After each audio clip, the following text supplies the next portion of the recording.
나오미가 또 이르되 보라, 내 동서는 그의 백성과 그의 신들에게로 돌아가나니 너도 너의 동서를 따라 돌아가라. 하니 룻이 이르되 내게 어머니를 떠나며 어머니를 따르지 말고 돌아가라 강건하지 마옵소서. 어머니께서 가시는 곳에 나도 가고 어머니께서 머무시는 곳에서 나도 머물겠나이다. 어머니의 백성이 나의 백성이 되고 어머니의 하나님이 나의 하나님이 되시리니 어머니께서 죽으시는 곳에서 나도 죽어 거기 묻힐 것이라. 만일 내가 죽는 일 외에 어머니를 떠나면 여호와께서 내게 벌을 내리시고 더 내리시기를 원하나이다. 나오미가 룻이 자기와 함께 가기로 굳게 결심함을 보고 그에게 말하기를 그치니라. 이에 그 두 사람이 베들레헴까지 갔더라. 베들레헴에 이를 때 온 성읍이 그들로 말미암아 떠들며 이르기를 얘가 나오미냐? 나를 나오미라 부르지 말고 나를 마라라 부르라. 이는 전능자가 나를 심히 괴롭게 하셨음이니라. 내가 풍족하게 나갔더니 여호와께서 내게 비어 돌아오게 하셨느니라. 여호와께서 나를 징벌하셨고 전능자가 나를 괴롭게 하셨거늘 너희가 어찌 나를 나오미라 부르느냐 하니라. 나오미가 모압 지방에서 그의 며느리 모압 여인 룻과 함께 돌아왔는데 그들이 보리초서 시작할 때에 베들레헴에 이르렀더라.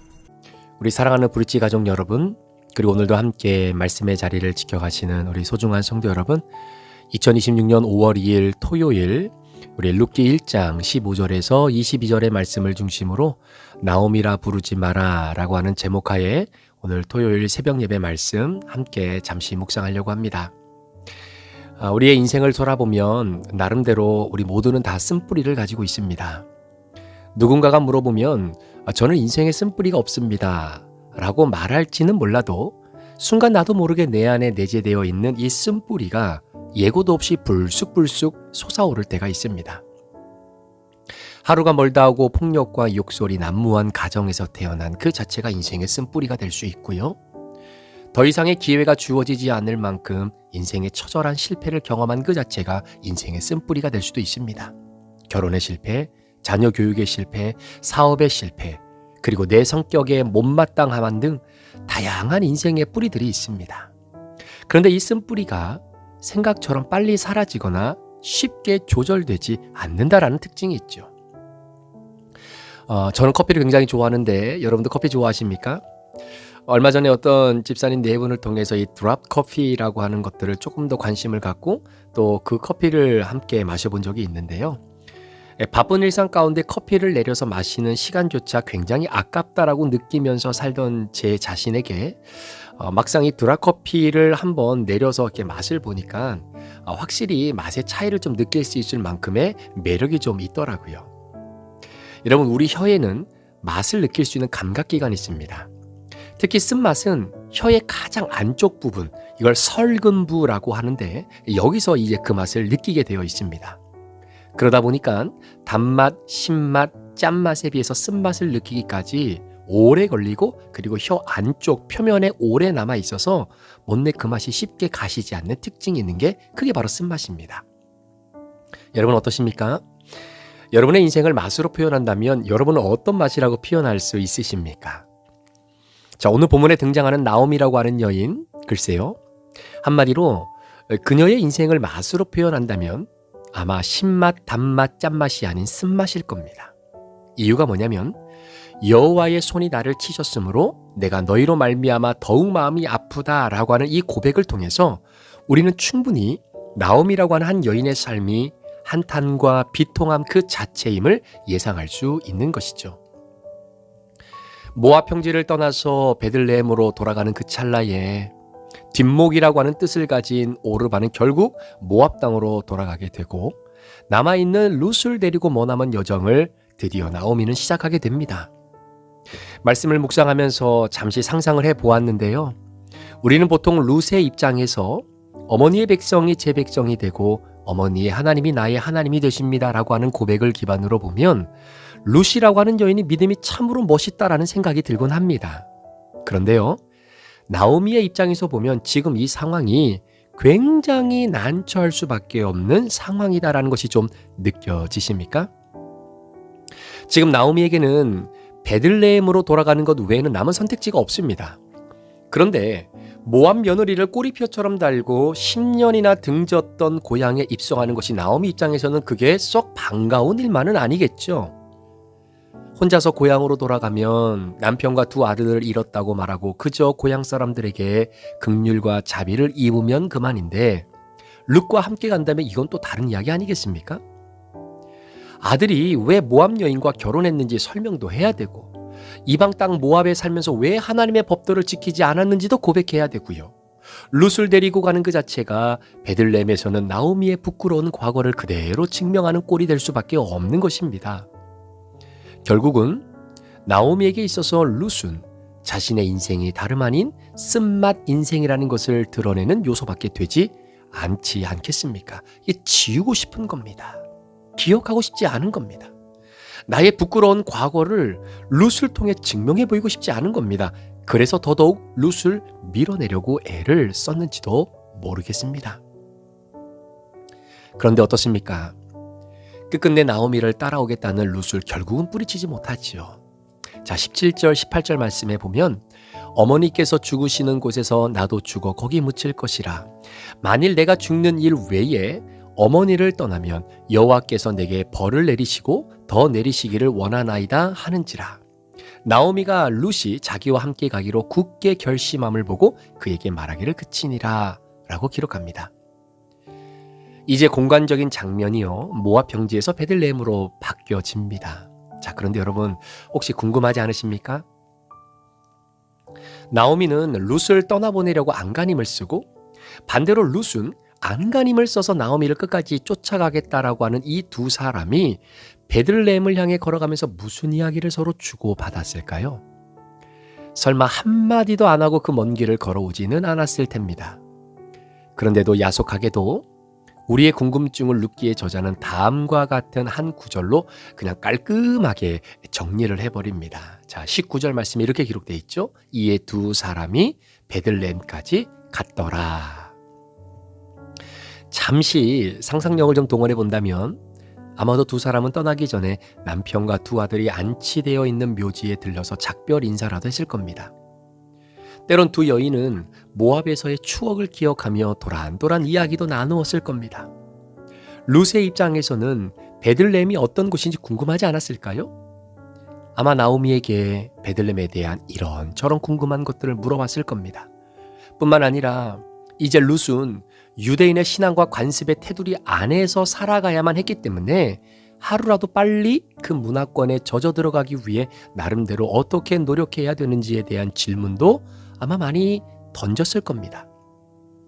무엇보다 하나님께서 이 두 사람을 하늘에서 조명하셔서 낮의 해가 이들을 상하지 못하도록 그늘을 마련해 주셨을 거고요.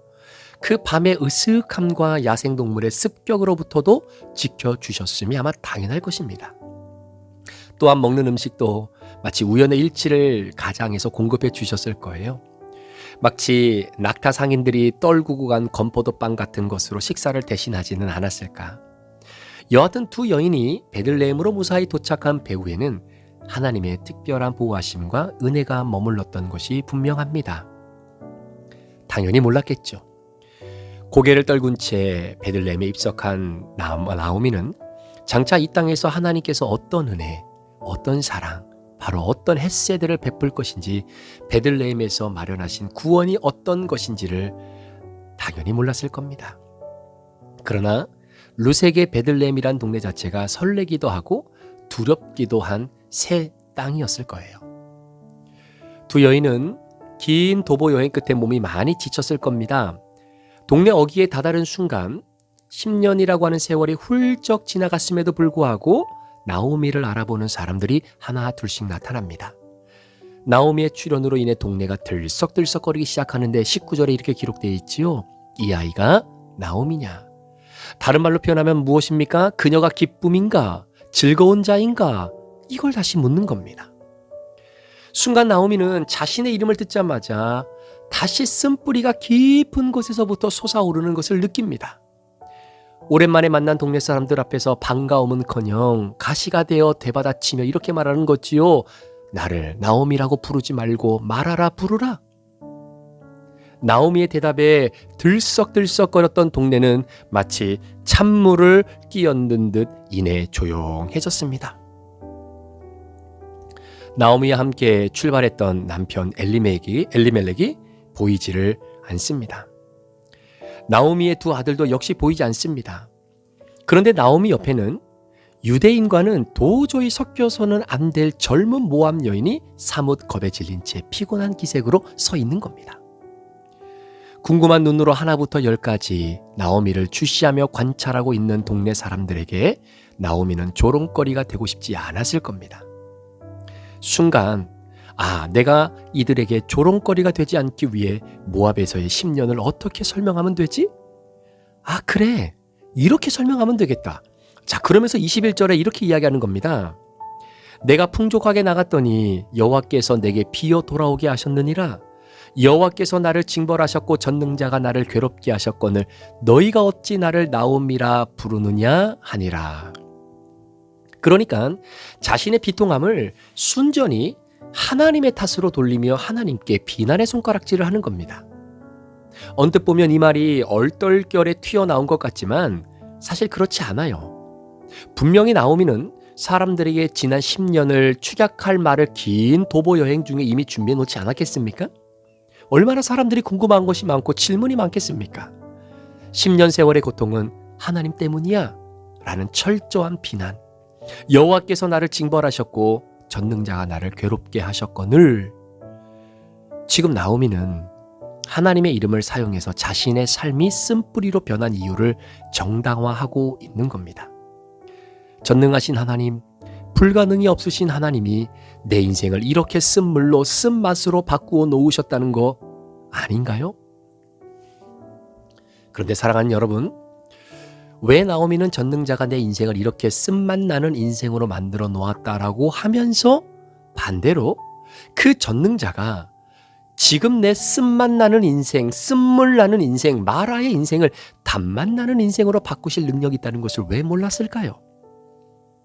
나오미의 또 다른 변명을 한번 들어보시겠습니까? 21절에 내가 풍족하게 나갔더니 여호와께서 내게 비어 돌아오게 하셨느니라. 여러분, 10년 전에 나오미가 베들레헴을 떠날 때 풍족하게 떠났습니까? 물론 자신을 지켜줄 든든한 남편과 두 아들이 있었기 때문에, 또는 그때는 지금보다 10년 전이니까 조금 더 젊고 힘도 좀 있었다는 의미에서 풍족했다, 이렇게 표현할 수도 있었을지 몰라도 그때 당시 베들레헴은 기근으로 인해 텅 비어있지 않았습니까? 그런데 이제 와서 하는 이야기가 비어 돌아왔다는 거예요. 그냥 빈 것이 아니라 내 인생, 이렇게 텅 빈 인생이 된 이유가 바로 여호와께서 내게 비어 돌아오게 하셨다라고 오히려 자신의 가련한 운명을 하나님께 핑계를 두고 있는 것을 보게 됩니다. 사랑하는 여러분, 나오미는 자신의 삶의 쓴뿌리 그 자체가 누구라고 생각하고 있는 겁니까? 하나님이라고 생각하고 있는 겁니다. 하나님 때문에 우리는 어떻습니까? 하나님 믿었는데, 예배드리고 헌금도 잘하고 봉사도 나름 열심히 했는데 왜 내 인생을 이렇게 텅 비게 돌아오게 하셨나요? 하나님 믿는다는 것 때문에 세상 유혹에 빠지지 않기 위해 그렇게 노력하고 달려서 여기까지 왔는데 정작 내 인생은 왜 이렇게 움츠러진 것입니까? 하나님은 전능하시다고 했는데 지금의 쓴맛 나는 인생을 단맛으로 바꾸실 그 능력조차 갖고 계신 것을 기억하지 못할 정도로 언제까지 제 삶을 텅텅 비워놓으시려고 하십니까? 나오미는 동네 사람들에게 나를 나오미라 부르지 말라라고 합니다. 자신이 기쁘지 않는데 세상이 기뻐해서는 안 되는 거지요. 철저히 자신을 세상으로부터 격리시켜버립니다. 사랑하는 여러분, 나의 존재란 나의 이름을 불러주는 따뜻한 타인으로부터 정체성과 존재 가치를 찾을 수 있는 것 아닙니까? 아무도 내 이름을 정답게, 아무도 내 이름을 따뜻하게 불러주지 않는다면 나는 세상에서 부재한 것이나 다름없는 겁니다. 하나님께서 세상을 창조하시고 아담을 통해 각각 피조물의 이름을 붙이게 하셨죠. 이름을 부른다는 것은 관계를 형성한다라는 의미입니다. 존재 자체로서의 존귀함을 고백하는 것입니다. 텅 빈 인생으로 만들었다고 한탄하는 나오미의 인생을 그대로 내버려 두지 않으실 하나님의 능력을 우리는 믿습니다. 하늘의 수많은 별들을 창조하시고 그것으로 끝난 것이 아니라 그 수요를 다 세시며 심지어 그것들을 다 이름대로 부르시는 능력의 하나님을 우리는 잊어서는 안 되는 것이죠. 사랑하는 누구야? 사랑하는 누구야? 하나님이 내 이름을 불러주실 때 우리는 비로소 하나님의 자녀가 되는 헤셋, 그 은혜를 누리게 되는 겁니다. 하나님이 책임지는 인생을 사는 자들이다라는 것을 기억하십시오. 아브람을 아브라함이라고, 사레를 사라로, 야곱을 이스라엘로, 솔로몬을 여디디아로 이름을 바꿔 부르신 것은 다시 새롭게 관계를 형성하시겠다라고 하는 하나님의 의지적인 선포인 것입니다. 여러분의 이름은 무엇입니까? 제 이름은 임무영입니다. 그런데요, 예수님을 인격적으로 만나기 이전의 임무영과 예수님을 만나고 난 이후에 우리 주님이 불러주신 무영아라고 하는 이름은 다른 거죠. 김춘추 시인이 이렇게 고백했습니다. 내가 그의 이름을 불러주기 전에는 그는 다만 하나의 몸짓에 지나지 않았다. 내가 그의 이름을 불러주었을 때 그는 나에게로 와서 꽃이 되었다라고 말하던 말입니다. 그렇게 하나님을 향해 한탄과 비통함을 쏟아냈던 나오미, 어떻게 보면 모압에서 지내는 동안 나오미야 나오미야 자신의 이름을 쉬지 않고 불러주셨던 하나님의 부르심을 전혀 듣지 못하고 살았던 나오미, 이제 본격적으로 베들레헴에서 나오미는 자신을 부르는 하나님의 음성을 어떻게 듣게 될까요? 절망스러운 나오미와 사뭇 두려움에 떨고 있는 룻을 뒤로 한 채 룻기의 이야기를 써내려가시는 하나님께서 두 여인의 몸을 부드럽게 감싸며 지나가는 따뜻한 봄바람을 느끼게 해줄 수 있는 한 문장을 오늘 우리들에게 소개하면서 오늘 본문이 마무리가 됐지요. 22절 말씀입니다. 나오미가 모압 지방에서 그의 며느리 모압 여인 룻과 함께 돌아왔는데 그들이 보리 추수 시작할 때에 베들레헴에 이르렀더라. 여러분 믿으십니까? 하나님께서 지금 이 순간에도 여러분의 삶에 개입하셔서 일하고 계십니다. 여러분 삶에 누구도 예상하지 못한 하나님의 시기, 바로 보리 추수할 때를 준비하고 계신다는 이 기억을 놓치지 않는 여러분 되시기를 축복합니다. 마틴 부버라고 하는 사람이 쓴 책 중에 신의 일식이라고 하는 책이 있는데요. 여러분, 달에 해가 가려져서 태양이 눈에 보이지 않는다고 해서 태양의 존재 자체가 사라진 것은 아닌 것처럼 여러분 인생에 하나님이 보이지 않는 듯한 일식을 경험한다고 해도 잊지 마십시오. 여러분의 이름을 부르며 여전히 관계 맺고 싶어 안달나신 우리 하나님은 여전히 존재하고 계신다라는 사실을 말입니다. 과연 하나님은 나오미와 룻의 인생에 지금까지 일식 현상으로 보이셨다면 앞으로 계속해서 전개되어지는 이 룻기의 이야기를 통해서 나오미와 룻의 인생에 끊임없이 하나님의 존재를 드러내시는 그 하나님을 우리는 경험하게 될 것입니다. 사랑하는 성도 여러분, 나를 지으신 주님 내 안에 계시고 처음부터 내 삶은 그의 손에 있었죠. 하나님은 내 아버지시고 나는 그분의 소유입니다. 내가 어디를 가든지 나를 떠나지 않으시는 하나님. 내 이름 아시죠? 내 모든 생각도, 내 흐르는 그 눈물, 나를 누구보다도 더 잘 아시며 내 이름을 끝까지 불러주시는 하나님께서 닦아주시는 그 은혜가 오늘 저와 여러분의 삶 가운데도 펼쳐지기를 우리 구주 예수 그리스도 이름으로 간절히 축원합니다. 기도하겠습니다. 하나님 아버지 감사합니다. 우리는 모두가 다 쓴뿌리를 갖고 있습니다. 오늘 나오미도 누구에게 말하지 못할 그 상처와 쓴뿌리가 이젠 하나님께서 하나씩 하나씩 드러내 주셔서 쓴물의 인생, 쓴맛의 인생이 아닌 단맛 나는 인생으로 바꾸어 주실 하나님의 은혜를 기대하는 그 기대감이 오늘을 살아가는 우리 성도들에게도 동일하게 적용될 수 있도록 축복해 주시옵소서. 감사를 드리며 예수 그리스도의 존귀하신 이름으로 축복하며 기도합니다. 아멘.